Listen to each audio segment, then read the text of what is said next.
আসসালামু আলাইকুম সুপ্রিয় দর্শক। আজকাল মানুষ সাহায্য করতেও ভয় পায়। আর ভয় পাবেই না কেন?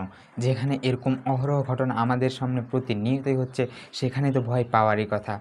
তো ঘটনাটা কি শোনেন, একজন গৃহবধূকে সাহায্য করতে এসে সাহায্য পানি চেয়ে তাকে লুটপাট করেছে এমন একটি ঘটনা। তো গৃহবধূ বাড়িতে ছিল, সেদিন দিনটা ছিল শুক্রবার, যেদিন বাড়িতে কেউ ছিল না, মসজিদে সবাই নামাজ পড়তে গিয়েছিল। এই সুযোগকে কাজে লাগিয়ে একজন প্রতারক চক্র আসে, একজন মেয়ে এবং একজন যুবক ছেলে। তারা এসে গৃহবধূকে বলে যে পানি খাবে, পানি তাদেরকে তৃষ্ণা লেগেছে, একটু পানি দিতে। তা গৃহবধূ যখন বাড়ির ভিতর থেকে পানি নিয়ে আসে, ঠিক সেই সময় সে কাকে জানি ফোন দেয়। ফোন দিয়ে তার হচ্ছে অস্ত্র ছিল, দেশীয় অস্ত্র, ২ টা ছুরি, একটা টেপ, ওগুলো বের করে ওই গৃহবধূর থেকে কানের জিনিস এবং গলার চেন ছিল স্বর্ণের, ওটা ছিনিয়ে নেয়। ছিনিয়ে নিয়ে তার মুখে কচ্ছপ মেরে দিয়ে বলে যে ঘরের ভিতর থেকে টাকার ব্যাগ নিয়ে আয়, মোবাইল নিয়ে আয়। তখন যে ওই গৃহবধূ মহিলা যখন বলে যে আমার বাড়িতে টাকার ব্যাগ বা মোবাইল নাই, তখন এক পর্যায়ে তারা ওইভাবেই মুখ বেঁধে রেখে সেখান থেকে চলে যায়।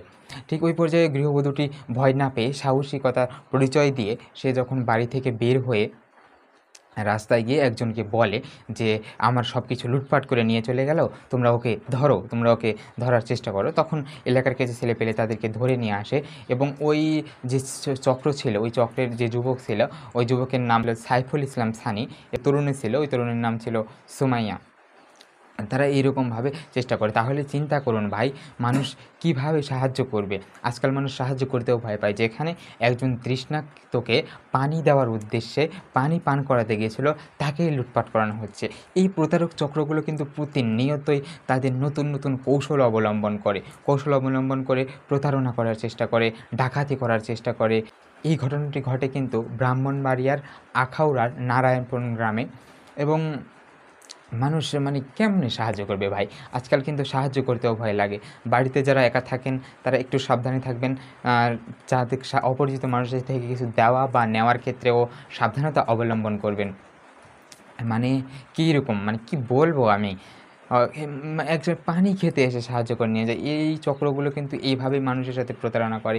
আজকে এইভাবে প্রতারণা করেছে, কালকে দেখবেন আরেকটা নতুন কোনো এক কৌশল অবলম্বন করে আপনার থেকে সব কিছু ছিনিয়ে নিয়ে চলে যাবে। সেদিন যদি ওই মহিলা বাহিরে না এসে লোকজনকে না বলতে, তাহলে কিন্তু ওর সব কিছু লুটপাট করে নিয়ে চলেই যেত।